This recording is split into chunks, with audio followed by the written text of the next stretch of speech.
পরীক্ষা দিতে যাওয়ার আগে ডিম খেলে নাকি পরীক্ষার খাতায় গোল্লা পেতে হয়, আবার জুরা কলা খেলে নাকি যমজ বাচ্চা হয়। এরকম প্রচুর প্রচলিত ধারণা আছে আমাদের দেশে। বর্তমানে আমরা যে মোবাইল ফোন ছাড়া এক মুহূর্ত চলতে পারি না, সেই মোবাইল ফোন নিয়েও কিন্তু বেশ কিছু কথা প্রচলিত আছে। যেমন মোবাইলের নেটওয়ার্কের কারণে নাকি মানব মস্তিষ্কে ক্যান্সার হয়, আবার পশু পাখি এমনকি ফসলের ক্ষতি হয় মোবাইলের রেডিয়েশন থেকে। এমন সব কথা কিন্তু আমরা ছোটবেলা থেকেই শুনে আসছি। তবে বাস্তবে এই কথাগুলো আসলে কতখানি সত্য তাই এক্সপ্লেন করব আজকের এই পুরো ভিডিওতে। মূল টপিকে যাওয়ার আগে আপনাদের সাথে একটা বড় সমস্যা নিয়ে আলোচনা করতে যাই। আমরা যখন প্রচন্ড ভিড়ের মাঝে ফোনে কথা বলতে যাই, তখন দেখা যায় যে ফোনের সিগন্যাল পায় না, আবার অনেক সময় সিগন্যাল পেলেও কল ড্রপ সহ নানান সমস্যা আমাদেরকে ফেস করতে হয়। কিন্তু গ্রামীণ ফোন তাদের নেটওয়ার্কে 2600 মেগাহার্টজের নেটওয়ার্ক টেকনোলজি এবং ফাইবারাইজেশন টেকনোলজি যুক্ত করায় আপনাকে কিন্তু এই সমস্যাটা আর ফেস করতে হবে না। জনসমাগম বা প্রচন্ড ভিড়ের মাঝেও আপনি কিন্তু খুব ভালোভাবে কথা বলতে পারবেন কোন প্রকার নেটওয়ার্কের ঝামেলা ছাড়াই। আচ্ছা, এবারে আসি মূল টপিকে, যেটা নিয়ে কথা হচ্ছিল। আসলে রেডিয়েশনের কারণে মানব মস্তিষ্কে ক্যান্সার হয়,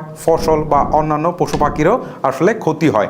এটা কি আসলে বৈজ্ঞানিকভাবে সত্য কিনা? দীর্ঘ সময় ধরে কিন্তু আমি নিজেও এটা জেনে আসছি, বা আমিও হয়তো বিশ্বাস করতাম যে রেডিয়েশনের কারণে মানুষের বা পশু পাখির বা পরিবেশের একটা প্রভাব ফেলছে। বাট আমিও কিন্তু রিসেন্টলি বেশ কিছু বিষয় নিয়ে স্টাডি করেছি। তার মধ্যে ওয়ার্ল্ড হেলথ অর্গানাইজেশন সহ আরো ইন্টারন্যাশনাল সংস্থা এই বিষয়ে রিসার্চ করেছে এবং এখনো করছে, কিন্তু তারা নেটওয়ার্কের রেডিয়েশনের কোনো ক্ষতিকর দিক খুঁজে পায়নি। সম্প্রতি বিটিআরসি সার্ভে করে দেখেছে যে ডাকাতি রেডিয়েশনের কোনো প্রকার ঝুঁকি নেই। কিছুদিন আগে ইন্ডিয়াতে একটা রিসার্চ করে জানা গেছে যে মোবাইল টাওয়ারের রেডিয়েশনের ফলে মানুষ বা পরিবেশের কোনো প্রভাব ফেলছে না। সো বুঝতেই পারছেন মোবাইলের নেটওয়ার্ক নিয়ে আমাদের মধ্যে যে প্রচলিত ধারণাগুলো রয়েছে সেগুলো আসলে অসত্য। এর থেকে বোঝা যায় যে নেটওয়ার্কের কারণে গাছের ফল ছোট বা ফলের স্বাদ নষ্ট হওয়া কিংবা পাখির সংখ্যা কমে যাওয়া বা মানুষের বিভিন্ন রোগ হওয়ার মতো বিষয়গুলো আমরা এখন যা শুনি সবই গুজব। আসলে আমি যে বিষয়গুলো বললাম সেইগুলাই সত্য কিনা সেটা জানার জন্য আমার ভিডিওর ডিসক্রিপশন বক্সে আমি আসলে লিঙ্ক দিয়ে দেবো সেই আর্টিকেলগুলোর, ন্যাশনাল এবং ইন্টারন্যাশনাল। সেইগুলো যদি আপনারা পড়েন তাহলে কিন্তু আপনারা বুঝতে পারবেন যে আসলে এইগুলো সবই আমরা এতদিন যেটা জেনেছি